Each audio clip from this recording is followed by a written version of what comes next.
4 years ago, a friend gave me some strange rhizomes. He told me to plant them, and since I did not really know what they were, I put them in a corner of the garden that I was not using for anything. It was a spot with ordinary soil, no fertilizer, and no special care. I planted them and completely forgot about them. I literally forgot about them. I never watered them except with rain. I did not add compost or fertilizer or anything at all. The months went by. Autumn arrived, and then I remembered them. I went to see what had happened and found some enormous plants almost 2 meters tall.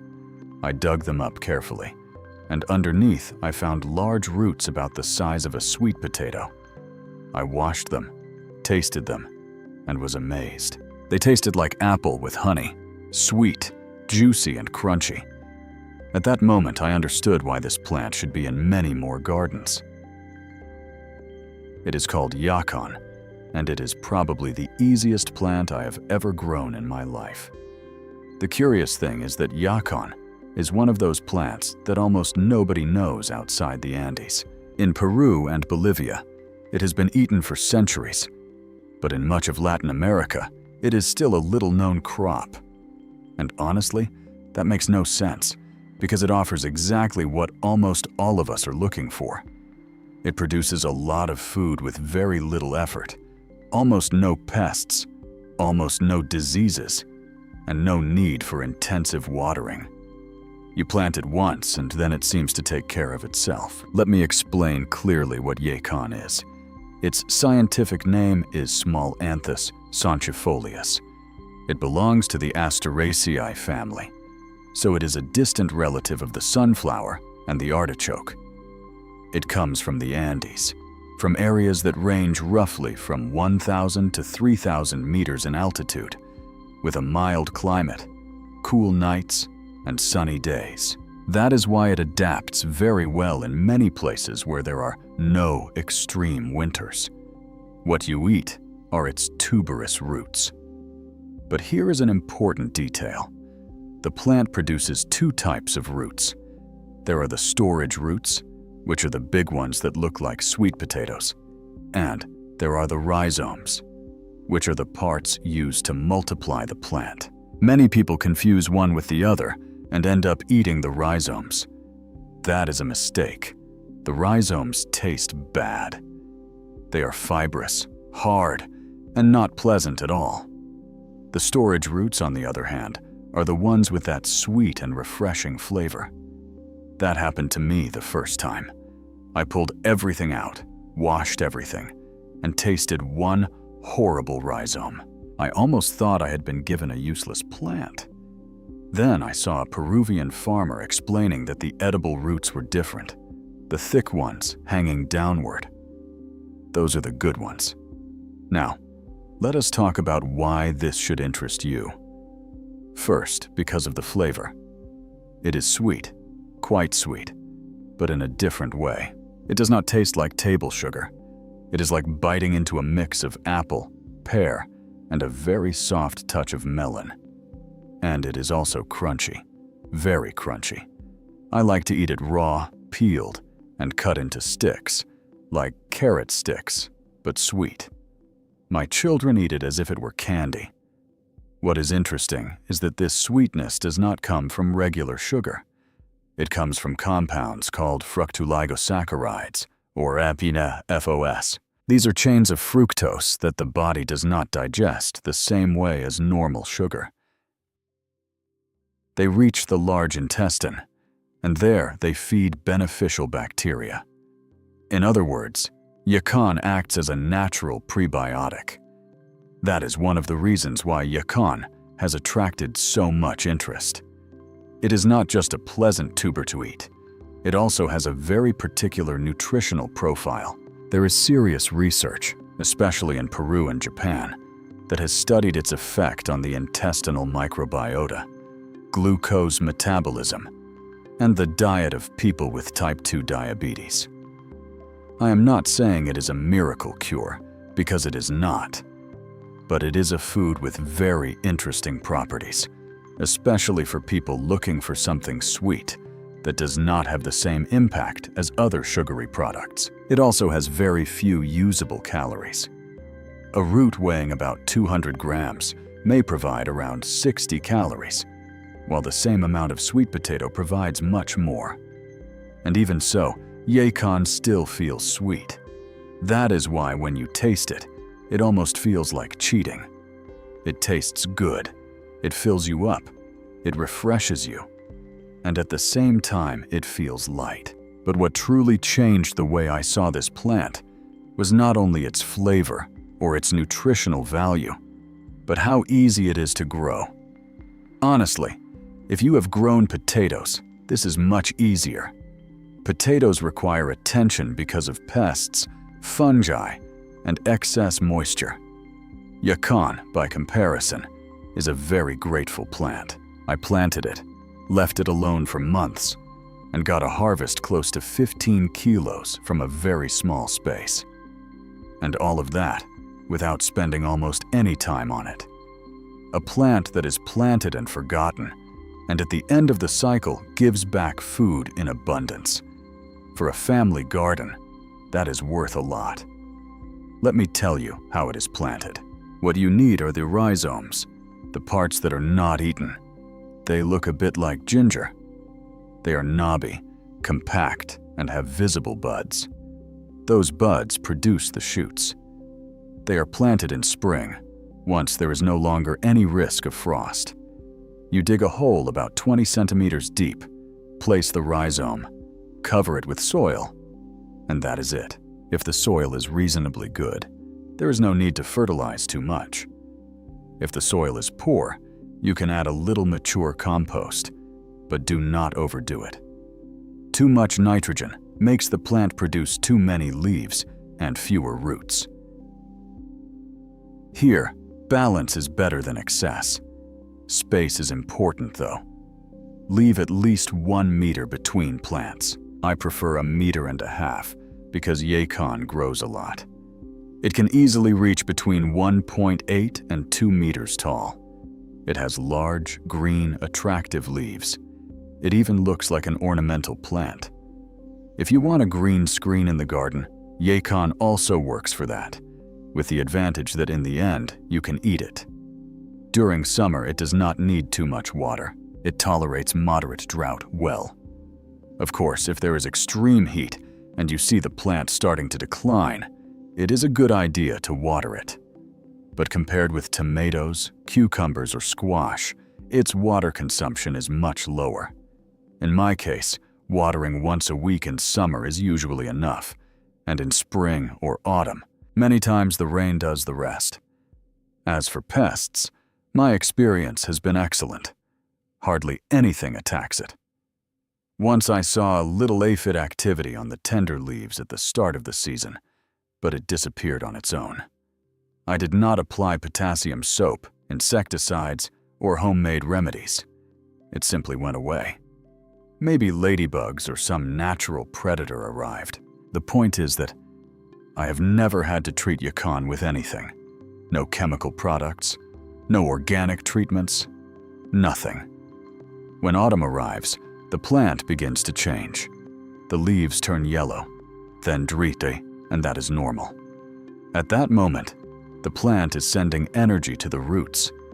Ideally, you should wait until the first light frost, if that happens in your area, or until the above-ground part has completely withered. That is when it is best to harvest. First, cut the stems at ground level. Then, loosen the soil carefully because the roots break easily. I prefer to use a digging fork instead of a shovel.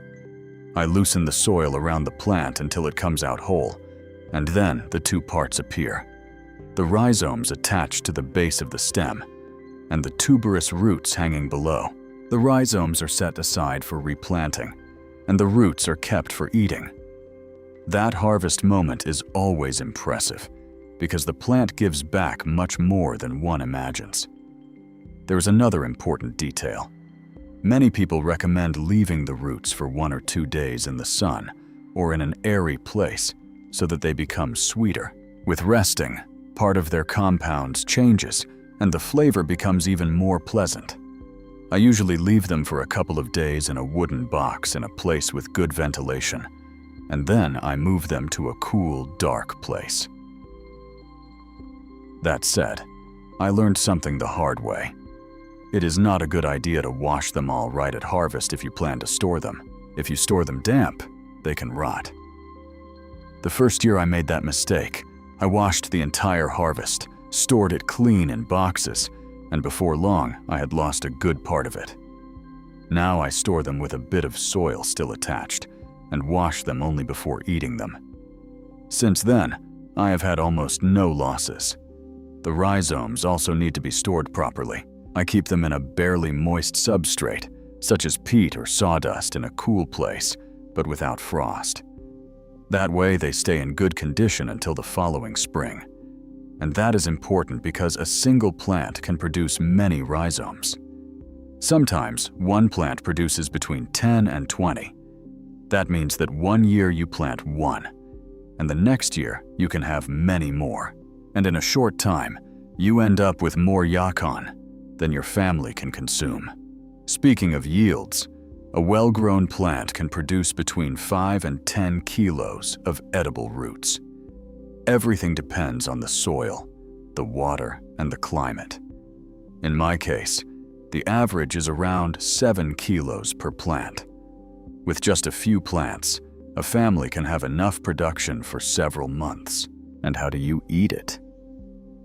For me, the best way is raw. Peel it, cut it into sticks, and if you want, place it in water with a few drops of lemon to keep it from oxidizing, because it darkens quickly, just like an apple. That way, it is perfect as a snack or as part of a salad. It combines very well with beetroot, walnuts, and goat cheese. That mix has something special. The fresh sweetness of yacon, the earthy note of the beetroot, and the salty touch of the cheese make a delicious combination. It can also be cooked. It works well. Stir-fried with other vegetables, or roasted in the oven with a little oil and rosemary. However, there is an important difference here. When it is cooked, part of the fructooligosaccharides changes, so it loses part of that prebiotic effect we were talking about. It is still tasty, of course, but if you are especially interested in its nutritional profile, the best way is to eat it raw. If what matters to you is simply enjoying the flavor, you can prepare it however you like. You can also make syrup. In the Andes, there is a tradition of boiling the roots, extracting the liquid, and reducing it until you get a thick sweetener similar to a light honey. I tried it once. It is interesting, but it takes time. Personally, I prefer to eat yacon fresh and save myself all that work. Another option is to make juice. The raw roots are blended, and the result is a sweet, light, refreshing drink. I like to mix it with apple and carrot. It turns out very well, and I also know that I am offering something natural with no added sugar.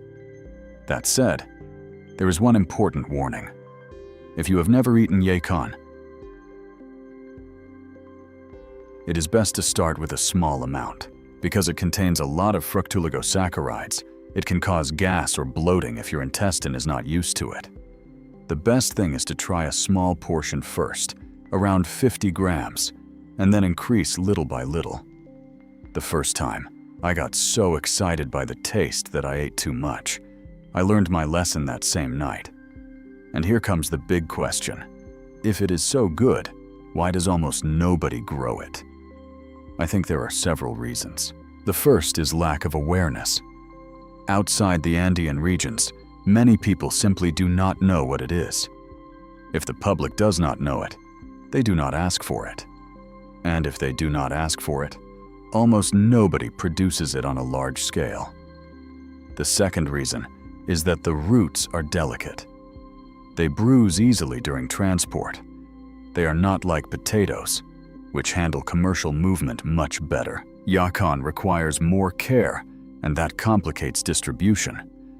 The third reason is that it does not keep as long as other tubers. It can last for several months, yes, but not as long or as easily as a well-stored potato. For a large commercial chain, that is a disadvantage. But for a family garden, it matters very little. You harvest it, store it at home, and consume it little by little. For self-consumption, it is almost perfect. That is why I see it as an ideal plant for anyone who wants to get more out of the garden without making life complicated. It takes up little space in relation to what it produces. It demands little maintenance, and it gives a different kind of food, something that is not usually easy to find in markets. And for me, that is one of the greatest values of growing at home. Not only saving money, but having access to flavors, varieties, and experiences that normally are not within reach. If you have a free corner in the garden and do not know what to plant, give yacon a chance. Plant 4 or 5 rhizomes, let them grow, and wait until autumn. There is a very good chance the harvest will surprise you. And one last recommendation before finishing. When you harvest, always keep more rhizomes than you think you will need. The first year I kept only a few, thinking that would be enough, and several were lost during storage. Since then, I always keep more than I need. The extras I give away, and honestly, I like doing that because it helps this plant spread little by little. Yacon deserves to be better known. It makes no sense that a plant so easy to grow, so productive, and so pleasant to eat should remain almost unknown to so many people. If you enjoy discovering useful crops, uncommon foods, and simple ways to produce more with less effort, subscribe to Botanical Vault and join us in the next videos.